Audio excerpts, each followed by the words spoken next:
Yo, what's up everyone, it's Akshaj. You know those links you click every day to open websites, send emails, or even jump into apps? Ever wonder what makes them tick? Well, it all starts with a URL scheme. You've probably seen HTTP and HTTPS everywhere, but there's a whole world of these schemes out there, each with its own superpower.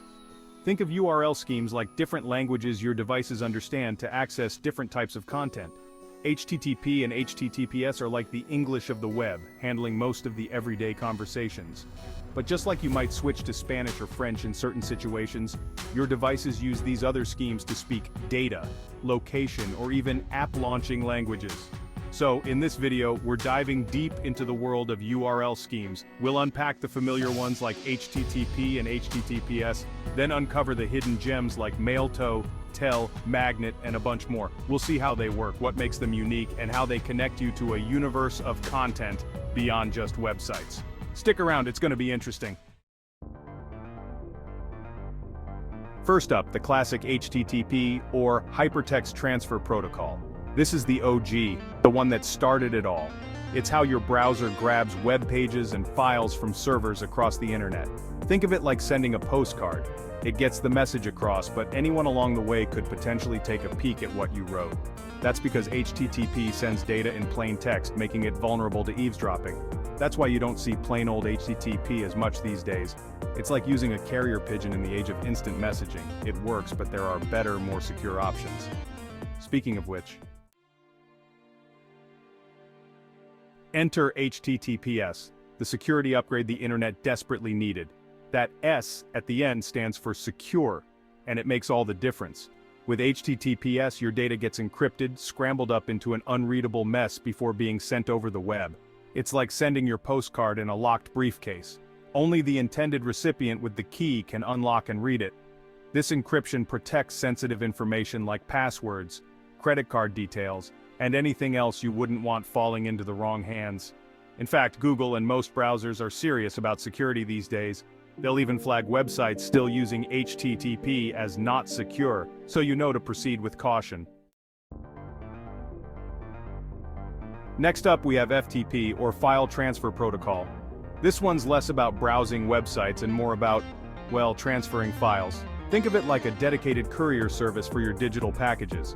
Web developers use FTP to upload files to servers, download files from them, and generally manage websites behind the scenes. Now, FTP has been around for ages, but it's not exactly known for its security. Just like our old friend HTTP, it sends data in plain text, making it vulnerable to snooping.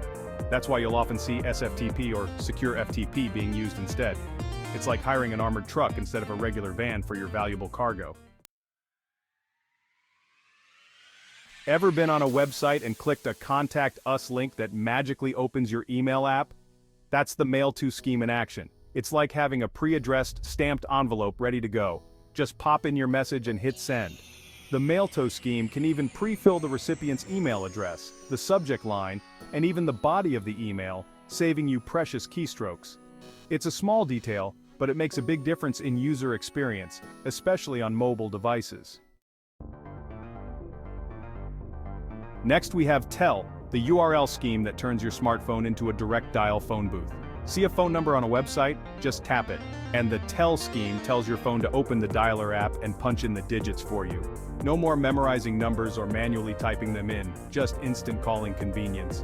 It's a game changer for mobile websites, especially for businesses that rely on phone calls. Similar to Tel, the SMS scheme does the same thing but for text messages. Click an SMS link and your phone will open your messaging app with the recipient's number and even a pre-written message ready to go. It's perfect for customer support links, appointment reminders, or any situation where you want to make it dead simple for someone to shoot you a text. No more copy-pasting or manually entering numbers, just instant texting gratification. Now things are about to get interesting with magnet links. Unlike regular downloads that come from a specific server, magnet links tap into the power of peer-to-peer networks like BitTorrent. Instead of a single source, you're downloading bits and pieces of the file from multiple users who already have it. It's like a giant file-sharing potluck where everyone contributes a dish. Magnet links are great because they're decentralized and often faster for large files. But it's always a good idea to be mindful of the content you're downloading and the sources you're getting it from. Ever wonder how websites embed images or even small files directly within their code? That's the data scheme at work. It's like hiding a secret message in plain sight. The data scheme lets you embed small files like images or text directly within the URL itself. It's great for tiny assets that don't need their own separate file, but it's not ideal for larger files. Think of it like trying to stuff a week's worth of luggage into a small backpack. It's just not practical.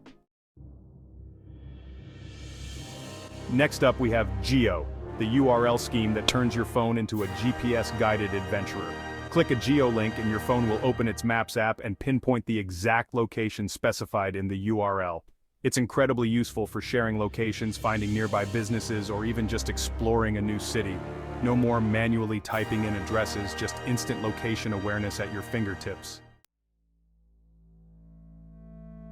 Now let's talk about WS, or WebSocket, the URL scheme that powers real-time communication on the web. Think of it like a dedicated phone line between your browser and a server, allowing for constant two-way communication. This is what makes things like live chat, online gaming, and collaborative tools possible. It's all about instant updates and seamless interactions. However, just like with HTTP, the standard WS protocol doesn't encrypt data, making it potentially vulnerable. That's where WSS comes in, the secure version of WebSocket. It's like having that dedicated phone line but with top-notch encryption to keep your conversations private. WSS ensures that sensitive data transmitted in real time, like chat messages or in-game actions, remains protected from eavesdropping. So whether you're strategizing with teammates in an online game or having a confidential conversation, WSS has got your back. Let's not forget about the file scheme, your gateway to the files and folders stored locally on your computer or mobile device. It's like having a backstage pass to your device's file system, allowing you to directly access specific files or folders. While not as commonly used for web browsing, the file scheme is essential for developers working on local projects or for apps that need to access files stored on your device. It's a reminder that there's a whole digital world residing right there on your device, ready to be explored. Ever wondered how to access your browser's settings, extensions, or even some hidden diagnostic tools? That's where browser-specific schemes like Chrome / come in. It's like having a secret menu at your favorite restaurant. You need to know the code to unlock its hidden features. Other browsers have their own versions of this, like About in Firefox and Edge. These schemes give you a glimpse behind the curtain of your browser, allowing you to tweak settings, manage extensions, and even troubleshoot issues. Over on the Android side of the world, we have Intent, a powerful scheme that can launch specific apps or even trigger actions within those apps. It's like having a universal remote control for your Android device. Want to open a specific contact in your address book? There's an intent for that. Want to share a link directly to a friend's social media profile? Intent can handle it. It's a key part of what makes Android so versatile and customizable. Finally, we have About, a scheme that unlocks a treasure trove of information and settings hidden within your web browser. Type About blank to open a blank page, About downloads to see your download history, or About config in Firefox to access advanced browser settings. It's like having a backstage pass to your browser's inner workings, allowing you to explore its capabilities and customize your browsing experience. Just be careful with some of the advanced settings, as changing them could affect your browser's stability. So there you have it, a deep dive into the world of URL schemes. From the familiar HTTP and HTTPS to the more obscure magnet and data schemes, we've seen how these little pieces of code connect us to a vast universe of content and functionality. They're the unsung heroes of the web, working behind the scenes to load web pages, launch apps, send emails, and so much more. It's amazing to think that something as simple as a few characters in a URL can unlock such a wide range of possibilities. Now that you know the secrets of URL schemes, I encourage you to explore them further. Try clicking on some of the examples in the video description, but always remember to be cautious when clicking on unfamiliar links, as they could lead to phishing attempts or malware. Stay curious, stay safe, and I'll catch you in the next one.